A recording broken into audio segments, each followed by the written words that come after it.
Brought to you by the Every Dollar app. Start budgeting for free today. My husband and I are in disagreement about whether or not to gift one of our kids money. And one of us feels like we have been generous to them financially, and it's time for them to stand on their own 2 feet. And the other one of us says we have much to be grateful for, and we have money, and we should gift them the money if we can afford it. So neither one of you are right. Yeah. Both of you are wrong. Good. You know why? Because neither one of you said what's best for this kid over the next 20 years. One of you said, I've got some money, I'll just throw them lollipops. And the other one said, I don't care, they just stand on their own. Neither one of you asked the question, what's best for the kid? Okay, what's best for the kid in this situation? Yeah, that's what I'm asking. So, yeah. So we're retired, quite comfortable financially. We are on baby step 7, and so you've got the money in question. How much money are they asking for? Well, they're not asking. Okay, how much money are we proposing?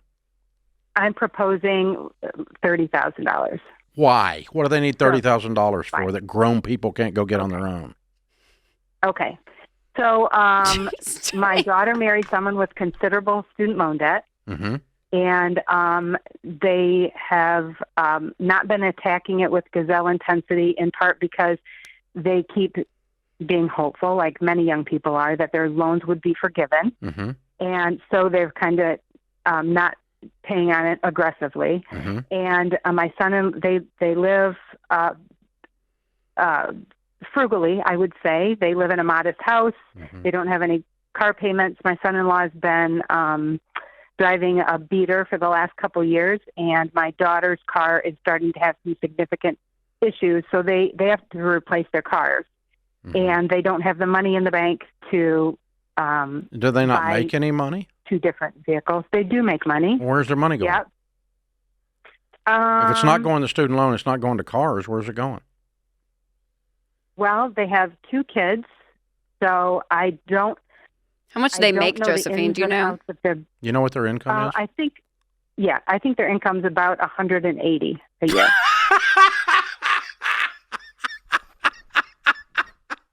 You've got to be kidding me.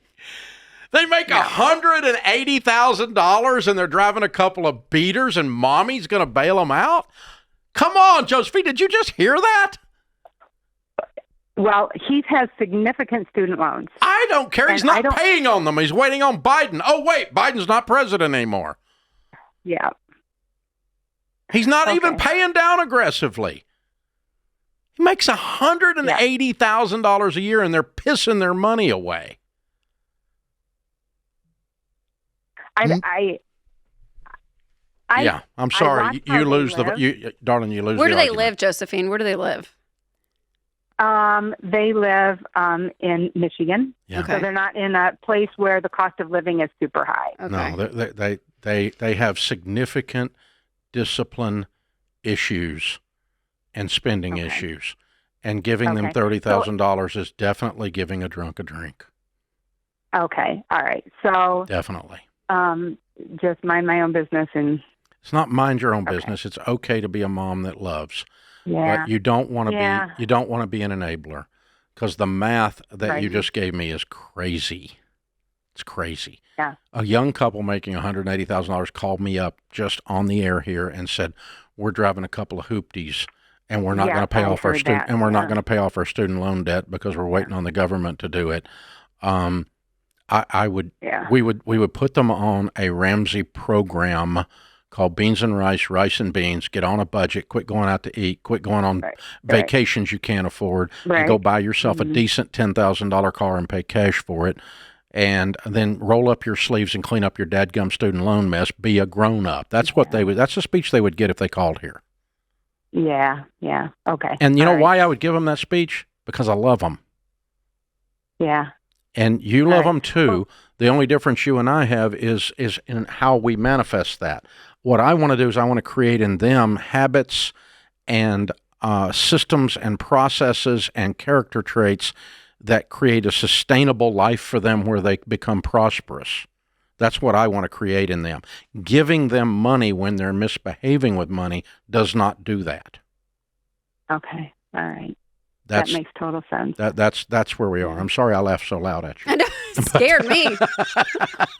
But I thought you were going to tell me they made $30,000 a year or something, and it caught me off guard. I know. I was, yeah. Wow.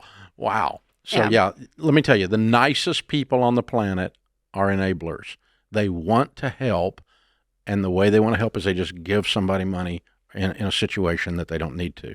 So it's the old adage of, You teach a man to fish, and he has fish for the rest of his life. If you give him a fish, he has a fish for a day. And that's what that's the difference in what we're talking about here. Yeah, and different scenario would be. Let me tell you what I would do. Let me tell you what I would do, Josephine. You'd put them in Financial Peace University. I would, give them and I would match them. Oh, that's good. Yeah. You know, if you will save up $10,000 or $5,000 for a car, I'll put $5,000 with it so you can get a $10,000 car. If you will pay down $10,000 on your student loan, I'll put $10,000 towards your student loan. Yeah. Up to 30. I'm not going to do the whole stinking substantial. We didn't ever get the number what substantial is, but but I would do some matching to encourage the proper habits. That's right. Yeah. Not to prop up and encourage the improper habits. That's right. Yes. But yeah, a matching plan might be. And I'll tell you what, I'll give you, since I was so tough on you, I'm sorry, I'll give you Financial Peace University to give to them if you can talk them into doing it. If you could talk them into doing it. Yeah. But if you guys will get in Financial Peace University and you'll start on a budget and you'll start limiting your spending and get control and get rid of the chaos and build a sustainable future for yourselves and for my grandbabies, I'll put up money and help by matching your positive moves. That's up right. to $30K. Yeah, because if the call was... Now, that's assuming your husband goes along with that, Josephine, because you gotta have peace in your house, because y'all are still arguing about that too. But Totally. But if you and your husband, Sharon and I would do that. Because if she had called and said they make 50, they have been paying off debt like crazy, they're making progress, and one of their cars just died, and we want to come, we just want to help them. Yeah, you know what I mean? That's helping them on a path that's right. positive. That's right. Exactly. That's not writing checks for misbehavior. Yep. Which is a drink. Yes. You don't want to do that. So yeah, I want them fishing for life, not fish for a day. Yes. But magnify the good. Yeah. That is hard, Josephine, though. As a mom, if you do see, your daughter, they're struggling, and I could see if they have a lot of money, if Josephine and her husband, I can see it how is that hard. It's but the what's hard reaction. What's hard is you also know in your heart that they're misbehaving, and that's hard too. Yes, that they're not paying on the debt. They're not doing what they need to do. Yeah, and they make $180,000.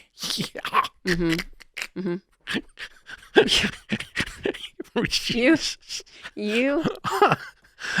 That one caught me off guard. I didn't see that one coming. I got hit in the back of the head like a boomerang on that one. Oh, wow. You can't make this day up. I get it, Josephine. You can't make this day up. Wow.